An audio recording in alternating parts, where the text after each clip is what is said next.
Madame, Monsieur, bonjour et bienvenue à cette première édition du journal sur la RTNC qui démarre par la clôture de la table ronde sur l'appropriation et la reconnaissance internationale du Génocoste, un tournant pour la mémoire des Congolais.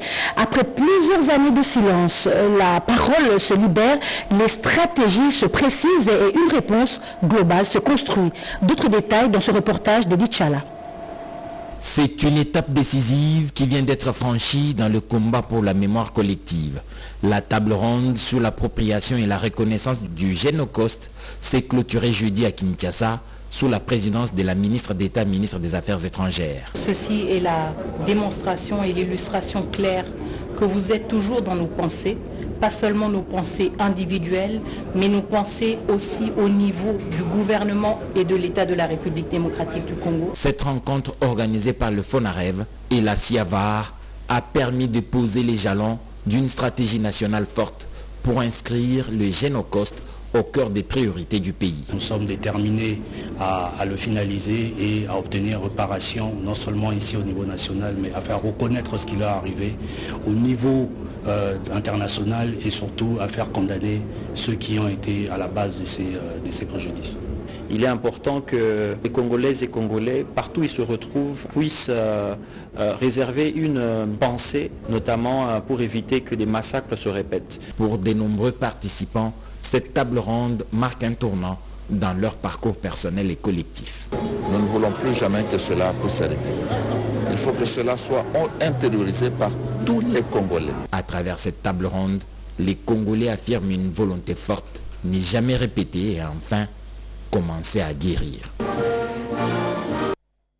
Suivez à présent le résumé du briefing de presse sur la table ronde de l'appropriation du Génocoste, co-animé dernièrement par le ministre de la Communication et des Médias, Patrick Mouyaya, et d'autres experts, dont Kevin Nanga, et le professeur Serge Makaya, du comité scientifique préparatoire de la table ronde. Jacques Abouaba a signé ce reportage.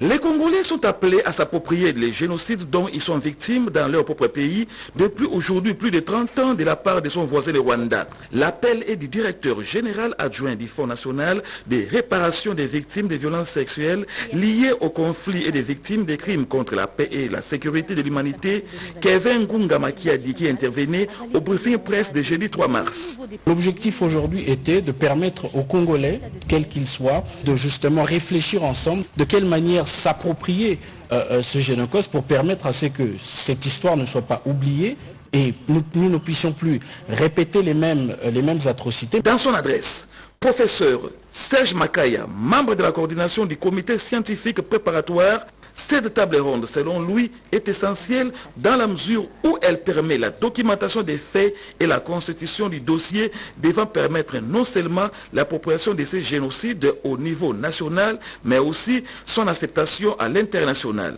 Le Génocoste constitue une rupture avec les silences assourdissants face à la tragédie humaine que vit le Congo depuis plusieurs décennies. Répondez à une question sur la pression exercée par les Rwandais pour les reports du concert de solidarité que les artistes congolais devaient donner le 7 avril prochain à Paris en faveur des victimes de la guerre dans l'Est de la République démocratique du Congo. Patrick Mouyaya Katembwe, ministre de la Communication et Médias, a souligné que les Congolais n'ont jamais été des négationnistes du génocide rwandais. Vous ne pouvez pas nous tuer, nous piller et nous dénier le droit le plus légitime d'être solidaire avec notre population. Et les concerts n'étaient pas une initiative du gouvernement congolais, c'est une initiative de la société civile, comme il y en a plusieurs dans le cadre de la campagne de mobilisation. Et donc c'est malsain de vouloir faire un débat, de vouloir remettre en question l'obligation qui nous incombe à nous, Congolais, partout où nous sommes, d'être solidaires d'être d'autres Congolais qui sont directement affectés par la barbarie rwandaise. Rappelons toutefois que Kinshasa a institué la date du 2 août de chaque année, la journée du Génocoste. Et hier, vendredi 4 avril 2025, l'Assemblée nationale a validé les mandats de 10 nouveaux députés et prolongé l'état de siège dans le Nord Kivu et en Ituri. Et lors de cette séance, le président de la Chambre basse, Vital Kamerhe, a rendu hommage au prophète Simon Kimbangu pour son rôle dans l'émancipation du peuple congolais. Dans son mot d'ouverture du haut du perchoir de l'Assemblée nationale, le professeur Vital Kamerhe, président de la Chambre basse du Parlement, s'est donné à un bref rappel historique du combat mené par le prophète Simon Kimbangu dans l'éveil de la conscience. Comme vous le savez, Simon Kimbangu est l'un des précurseurs de l'indépendance de notre pays. Son combat, il l'a mené pacifiquement avec une seule arme, la religion. Simon Kimbangu bénéficie de la reconnaissance nationale. Non seulement il a été élevé au rang des héros nationaux, mais également le président de la République, son Excellence Félix Antoine Tshisekedi Tshilombo, a signé en date du 30 mars 2023 l'ordonnance numéro 23/042 décrétant le 6 avril de chaque année, journée du combat de Simon Kimbangu et de la conscience africaine. Comme inscrit dans l'ordre du jour de cette troisième séance plénière de la session ordinaire de mars 2025, l'Assemblée plénière de la Chambre basse du Parlement a validé à l'unanimité les pouvoirs de 7 nouveaux élus, dont 5 de la circonscription électorale de Massimanimba au Kwilu et 2 de Yakoma au nord Ubangi et 3 suppléants des députés nationaux promus aux fonctions incompatibles au mandat d'élu national, ce après la présentation du rapport de la commission politico-administrative de l'Assemblée nationale. La séance plénière de ces jours a également procédé à l'examen du projet de loi portant prorogation de l'état de siège sur une partie du territoire national porté par le ministre d'État en charge de la justice et garde des Sceaux, Constant Mutamba Tungunga, accompagné de son vice-ministre en charge des contentieux internationaux, Samuel Mbemba Kabouya. La Corée du Sud va accueillir le sommet mondial sur la paix, mettant en avant les enjeux sécuritaires. La fondatrice de la Fédération pour la paix universelle remettra le prix Snal Moon visant à promouvoir les initiatives de recherche de la paix, nous dit Alain Bikaï. Plus de 30 000 personnes venues de tous les horizons du monde sont attendues à cet événement inaugural du centre culturel des Kampion, ville sud-coréenne, qui servira de cadre de référence pour la paix au monde et de partage culturel entre les différentes nations. Une fois inauguré, ces complexes construits selon le vœu de la fondatrice de la Fédération pour la paix universelle, Dr Ahn Jak-moon, accueillera le sommet mondial sur la paix qui réunira les dirigeants et des grandes personnalités du monde. À cause de l'ignorance humaine, cette belle planète Terre est en train d'être détruite au fil du temps. Je suis sûr qu'un monde de paix où toute l'humanité est une seule famille peut être réalisé si nous sommes unis. Au cours de cette messe internationale de la paix, interviendra la remise du prix Snack Moon pour la paix aux organisations et personnalités qui ont contribué sensiblement au développement humain et à la résolution des conflits dans le monde. Je tiens tout particulièrement à remercier Dr Hak-Cha Moon pour son engagement exceptionnel en faveur de la cause de la paix. Je demande à chaque personne qui partage notre espoir d'un avenir meilleur d'être unis dans notre mission, fidèles à notre vision et par-dessus tout, d'être confiants dans nos valeurs. Nous croyons que chaque vie est sacrée. La question des conflits armés en Afrique sera aussi abordée et il faut noter également qu'à marge de cette cérémonie, des mariages transcendant les barrières nationales et raciales seront bénis. Et lors d'une réunion du Conseil national de la zone de libre-échange continental africain, la première ministre Judith Suminwa a appelé les ministères impliqués à harmoniser leur politique publique. L'objectif est d'accélérer l'intégration de la République démocratique du Congo dans cette zone de libre-échange. Chimel Dodo, Djokuku, Pompomba ont signé ce reportage.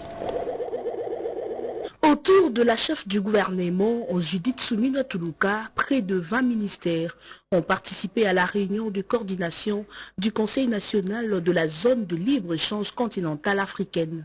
Objectif, faire le point sur l'encadrement de la mise en œuvre de l'intégration de la République démocratique du Congo dans la ZLECAf.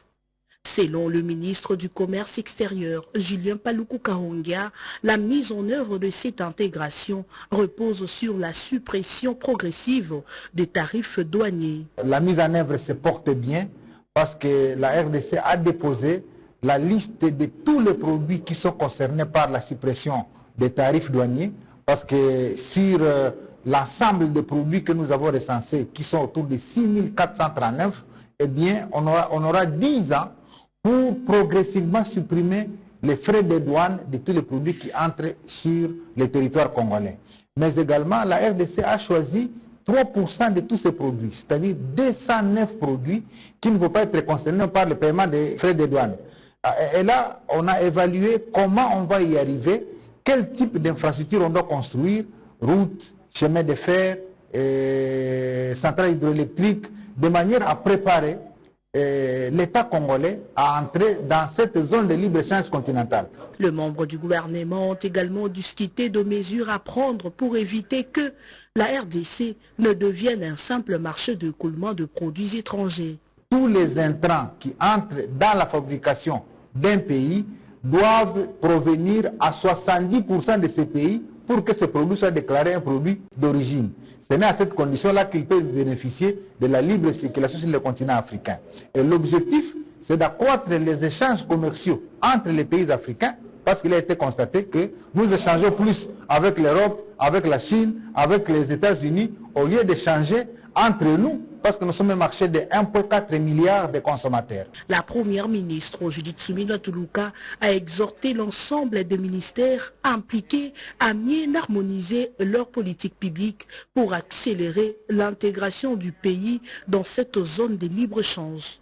Elle a également annoncé que cette réunion de coordination se tiendra désormais tous les 3 mois pour assurer un suivi régulier. Et puis, pendant une conférence de presse du 3 avril 2025, le premier président de la Cour des comptes, Jimmy Munganga, a évoqué les arrêtés interministériels destituant des dirigeants d'organismes spécialisés dans la gestion des 0,3% des entreprises minières, dans l'objectif de renforcer la lutte contre la corruption. Un reportage signé Nancy Poba.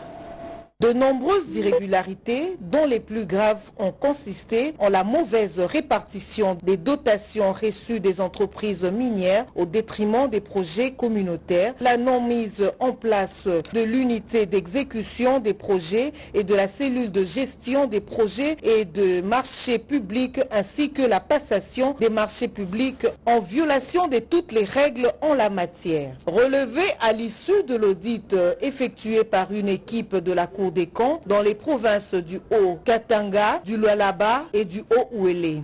Compte tenu de la gravité des griefs formulés, la Cour de compte a décidé de prendre des mesures conservatoires avant de finaliser son rapport de mission en application de l'article 39 de sa loi organique. S'agissant de la nouvelle politique anticorruption de la Cour de compte, le premier président en a annoncé la stratégie. L'application systématique des dispositions de l'article 39 de la loi organique de la Cour des comptes, le déferment au parquet général près la Cour des comptes de tous les cas de faute de gestion relevés dans la gestion des agents et mandataires publics, la mise à la disposition du ministre de la Justice en vue de la saisine des juridictions de l'ordre judiciaire compétente. Et le premier président de conclure. La place des mauvais gestionnaires que nous appelons des indisciplinés budgétaires et financiers sera désormais et effectivement soit en prison, soit chez eux à la maison, loin de la gestion de la chose publique. Le développement durable et comment mobiliser la jeunesse pour le leadership éthique, thème de la conférence débat organisée par le Leader Academia University. Parmi les intervenants, le directeur du cadastre minier, Paul Mabolia, qui a invité les étudiants à embrasser les branches techniques. Lucie Lavichisenda. La guerre d'agression dont est victime la RDC dans sa partie Est est un obstacle majeur pour le développement. Une approche qui s'observe dans plusieurs secteurs. Le secteur minier n'est pas épargné à l'image du cadastre minier qui est un acteur clé du ministère des Mines et qui connaît une nette régression dans l'octroi des titres miniers qui est passé de 2900 titres octroyés en 2024 contre 2366 en 2025, soit une baisse de 600 titres. Des chiffres présentés par le directeur général du cadastre minier pour Paul Mabolia Yenga lors d'une conférence débat animée à l'université Leader Academia University, dirigée par le docteur Daniel Kawata. 2024, il y a eu plus de titres que 2025. Comme vous le savez, une partie de la République est envahie par l'agression rwandaise. Et donc, il y a les gens se retiennent pour investir parce qu'ils veulent voir ce qui se passe. Et donc c'est ce phénomène de ralentissement que nous voyons. Mais d'autre côté, nous voyons que le Katanga continue à rester dynamique. Le Grand Katanga et les autres parties continuent à rester dynamiques du fait que de ce côté-là, nous avons des ressources importantes et surtout des ressources qui concernent aujourd'hui la transition énergétique. Le président du comité des étudiants, Daniel Dan Chikoudi, a fait montre de sa gratitude pour ces échanges, combien enrichissants, et a décerné un certificat de reconnaissance au directeur du cadastre minier pour son leadership inspirant. Dans le cadre de promouvoir la protection de l'environnement et lutter contre les coupes, mieux encore l'abattage des arbres dans la ville de Kinshasa, le ministre délégué à l'urbanisme et en charge la politique des villes, Tengete Lito, a procédé jeudi passé au reboisement de la ville. Luizen Sakala. Les arbres sont indispensables pour l'environnement dans une ville. Les abattages d'arbres fréquents font que la ville capitale ne réponde plus aux normes environnementales. Pour parer à cette éventualité, le ministre de la politique des villes, Didier Tengete Lito, a décidé de reboiser Kinshasa. Il y a des criminels qui sont amusés à couper un arbre ici, un bois tech qui a plus de 30 ans. Et j'avais fait la promesse qu'on va de toute façon reboiser ici, on va faire la chasse à tous ces criminels qui mettent des panneaux publicitaires à des endroits qui ne se justifient pas. Et nous allons remplacer ça par des arbres. Et avec les amis de la nature, les anciens élèves de Mombele et SOS Kinshasa, parce que ça concerne la ville de Kinshasa. Fort de mon ministère en charge de la politique des villes, nous avons déjà établi une cartographie des grandes artères avec les amis de la nature qu'on veut qu'ils nous accompagnent. Dans le cadre justement de ce reboisement-là, il y a associé la main-d'œuvre qui est efficace, qui est gratuite, qui est volontariste, pour que justement on puisse verdir un peu cette ville de Kinshasa, qu'on puisse avoir des espaces verts et pas constamment avoir des panneaux à tue-tête qui ne riment pas à grand-chose. Nous avons des arbres ici, notamment des ronds-points Batété, là, qui méritent en fait une attention particulière, qui deviennent rarissimes et qu'il faut protéger. Donc c'est dans cette optique-là. Et évidemment, nous allons voir comment implémenter cela, lentement mais sûrement aussi dans les autres villes, par rapport à leurs particularités aussi. Ces reboisements s'inscrivent dans une dynamique de reverdir toutes les villes congolaises. Et pour garantir une efficacité dans les actions entre structures sous tutelle, le ministre de l'Industrie, Louis Wantoum Kabamba, a tenu une réunion technique à l'intention de ces structures. Cédric Enina, reportage. C'est une réunion technique initiée dans l'objectif de renforcer la coordination entre structures sous tutelle et promouvoir une approche de collaboration pour dynamiser les secteurs industriels et entrepreneurial dans les 26 provinces du pays. Retenir, c'est quoi? C'est le travail projeté et le travail effectivement réalisé. C'est-à-dire nous avons toute une planification que nous devons respecter. Maintenant, nous sommes en train de les respecter pas à pas pour voir dans quelle direction nous devons aller. Ces séances sont importantes parce que ça nous permet d'avoir une vision commune pour aller dans une même direction. Il ne faut pas qu'on aborde le problème de façon dispersée. Là, ça ne sera pas bien. Maintenant, nous avons une vision commune. Nous savons où est-ce que nous avons commencé, où est-ce que nous sommes arrivés et qu'est-ce qu'il nous reste à faire. Prochainement, nous n'allons pas venir en désordre. Nous allons en respectant bien cette planification. Ça nous permet d'aller vers l'avant. Des concertations qui s'inscrivent dans une dynamique de travail régulier impulsée par les patrons de l'industrie, Luatum Kabamba, dans l'optique de briser l'isolement institutionnel et favoriser ainsi les actions cohérentes entre structures. Il s'agit ici d'un levier puissant pour assurer la mise en œuvre des politiques publiques dans les secteurs de l'industrie et petites et moyennes entreprises dans le cadre de la philosophie politique du chef de l'État Félix-Antoine Tshisekedi. L'électorat national indépendante a désormais la feuille de route du processus électoral 2025 et 2029. Son président, Denis Kadima Kazadi, a présidé vendredi 4 avril 2025 la cérémonie de sa publication, nous dit Jean-Pierre Ndolo. Selon le président de la CENI, Denis Kadima, cette feuille de route constitue la boussole pour les années à venir, un outil de planification rigoureuse et un gage d'engagement de la CENI à remplir sa mission avec loyauté dans le respect de la Constitution, des lois de la République et des standards internationaux. Mettons en avant la précaution prise afin d'éviter l'impréparation et de garantir l'efficacité de l'action électorale. Le numéro 1 de la CENI a indiqué que cette feuille de route sert de repère à toutes les parties prenantes en vue de leur permettre de s'organiser et de prévenir la méfiance ou toute tentative de manipulation. Nous savons par expérience ce que signifie le manque de temps. En 2023, le temps nous a cruellement fait défaut. Cette expérience difficile ne doit plus se reproduire. C'est pourquoi, cette fois-ci, nous choisissons d'agir en amont avec anticipation et rigueur. Occasion de revenir sur quelques traits marquants de l'organisation des scrutins de 2023 qui a été bouclée récemment par la reprise des élections dans le Kwilu et le Nord-Ubangi. Dans l'ensemble, les élections de 2023 se sont déroulées dans un climat sans violence.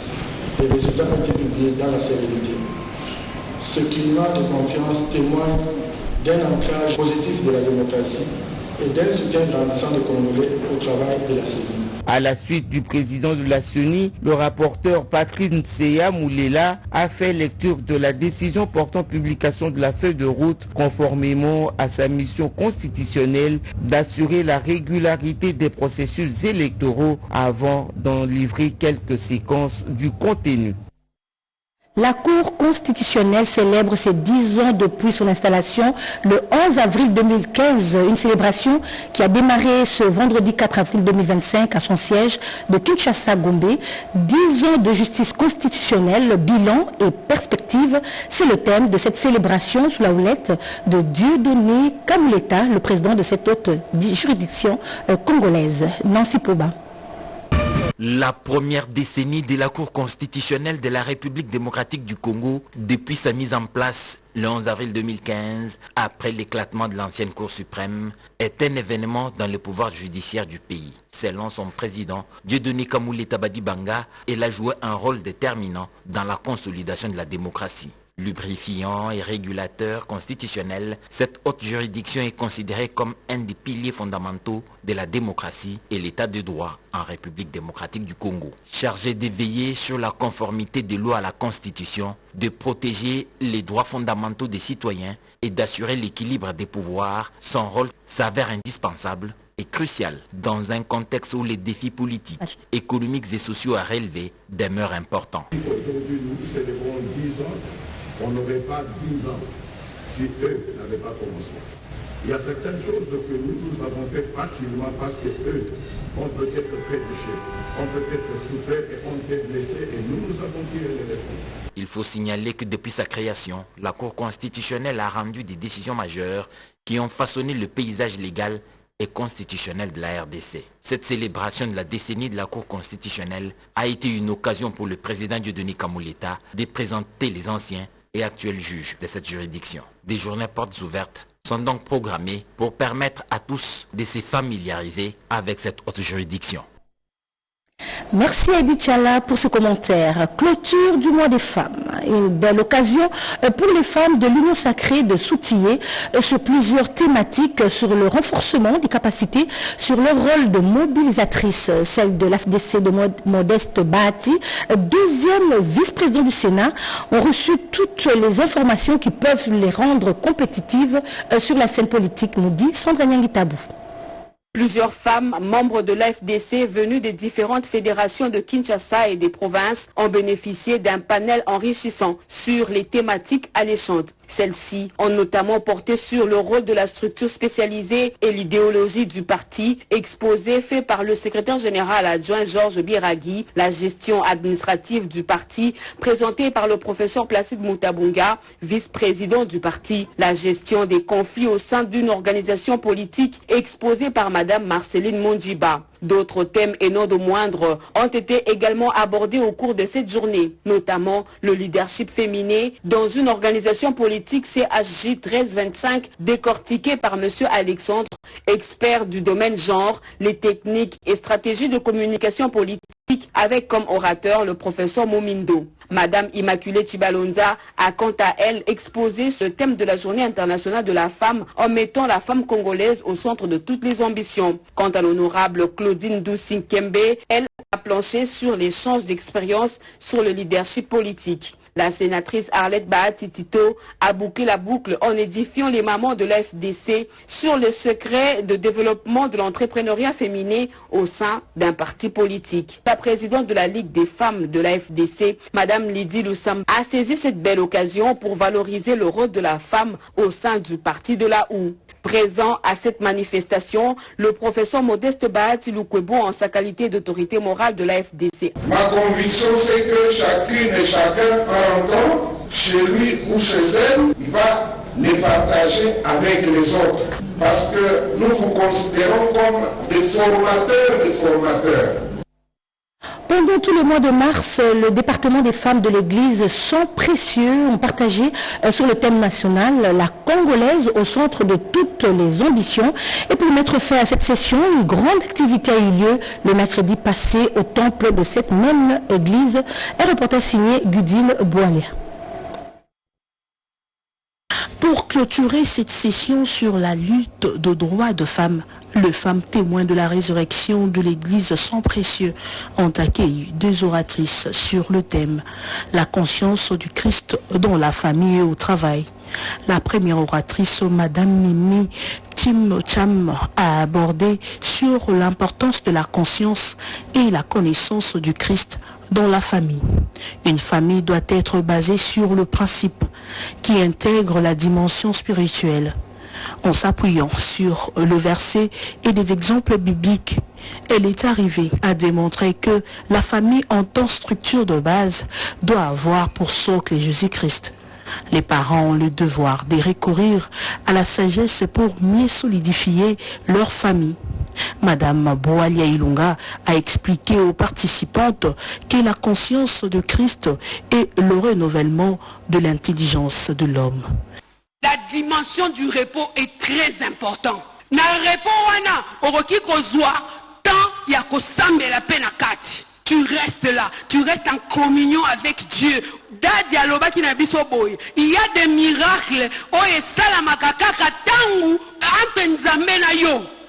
Intégrer cette dimension dans la vie quotidienne veut dire être conscient de la présence du Christ ressuscité et ne compter que sur lui. Vivre comme lui, être sûr qu'on est réellement enfant des dieux, avec tout le privilège que cela apporte. Madame, Monsieur, c'est ici que prend fin ce journal. Merci de l'avoir suivi et merci à toute cette grande équipe du samedi composée de Ruben Kumbu, Maxime Androquois, Émile Zola et Didier Dioua. Et à 13h30, la suite de l'actualité avec Emindaya. Au revoir.